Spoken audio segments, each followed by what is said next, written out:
Hello, I'm Bobby Summers, and let's play Police Quest 1 VGA,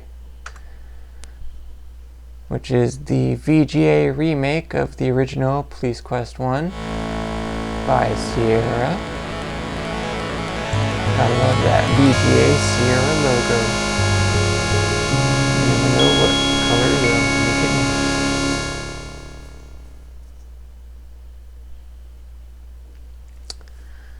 Alright, let's watch the intro credit sequence. So, yeah, the original Police Quest came out in 1987, and this remake came out in 1992.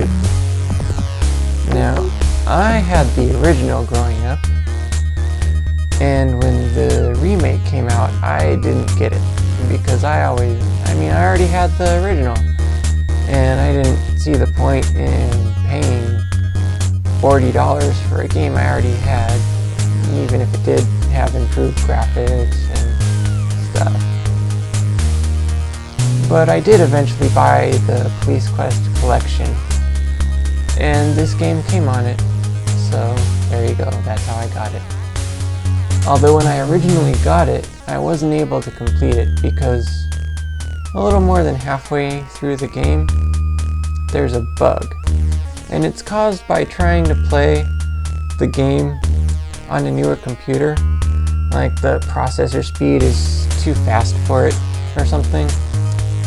Anyway, fortunately, even more modern technology has given us DOSBox, which allows the game to think that it's running on an older computer, the kind that it was designed for.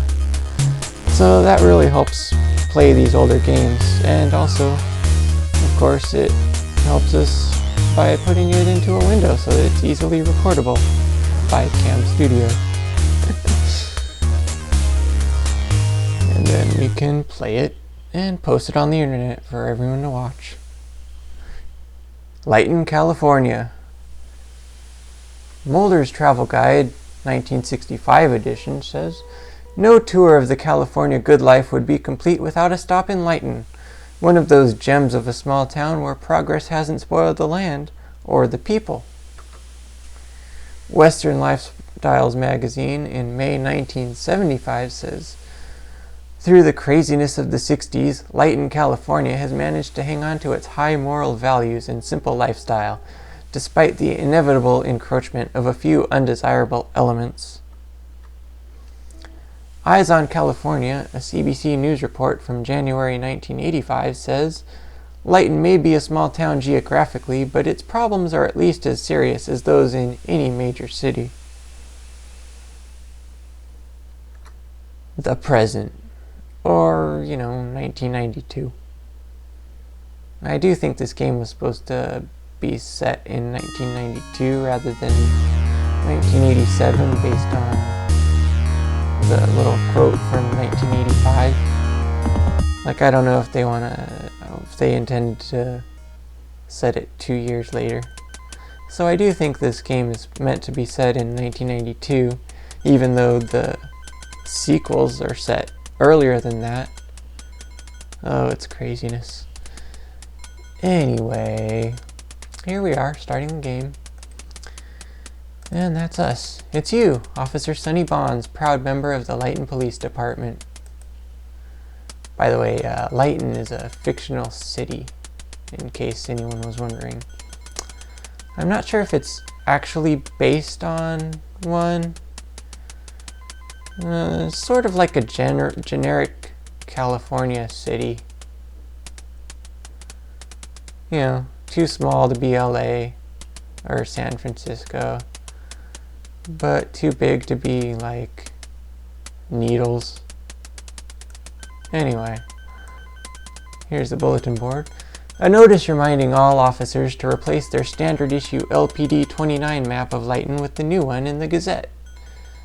The Gazette is like a little fake police newspaper that was in the original box. And sure enough, it did have a map in it.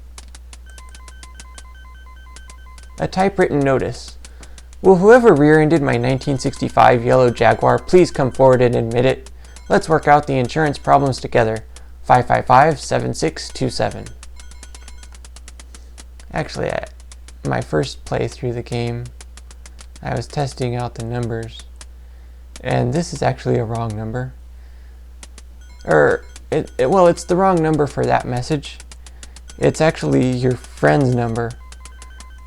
To get the Crash Jaguar number, it's like one digit off. I think it's 7427 instead of 7627. But anyway, we'll discuss that when we actually have access to a phone, which won't be for a while. The memo indicates that applications are being accepted for a position in the narcotics unit. Yeah, speaking of which, the narcotics unit, we will join the narcotics unit later in the game, and that is when we will have access to a phone. But not a moment before that. An announcement. Lighton High School presents La Boheme, now through the 24th. You'll pass. No kidding. Oh, missed the message. A bulletin board displaying general notices and announcements. There's nothing new today. Well, it's all new for us. Let's give another shot at hitting that. There we go. A message from Lieutenant Morgan congratulating the Lighton Grunters on their recent victory over the Steelton Sows. You recall reading about the astounding victory in the latest issue of the Gazette. Yeah, the Grunters and the Sows are the police football teams. Steelton is actually a city we'll visit in Police Quest 2, so it's interesting that they have it in there.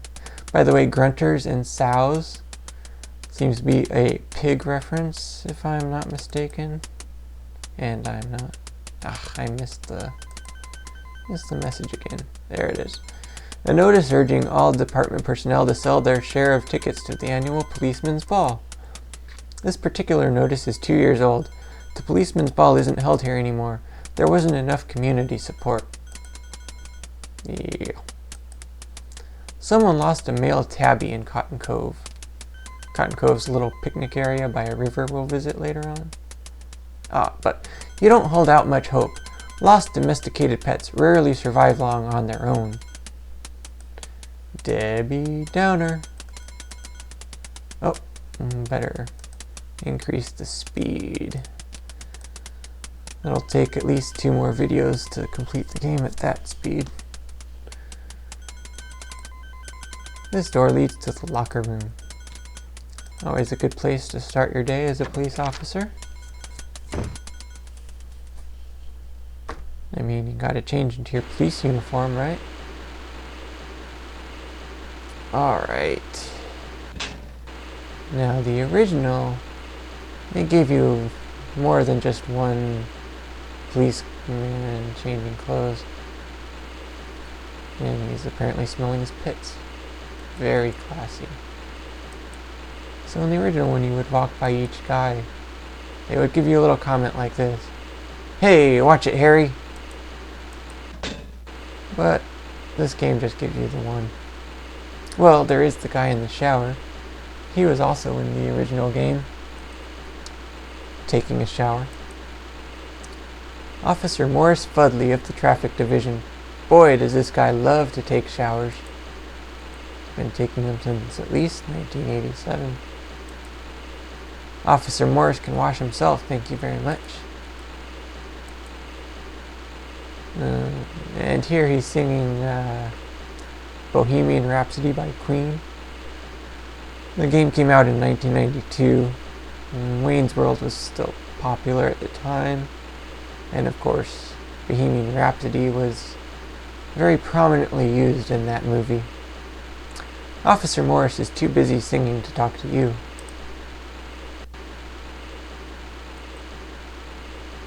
Yep. It looks like we froze up this police guy. It seemed like when you do manage to go up and talk to him, he kind of freezes up. So maybe that's why they don't have as many officers. They were hoping you wouldn't notice that they all freeze as soon as you talk to them. But it looks like we're hitting upon the end of our time. So, we'll check out our locker in the next video. Bye for now.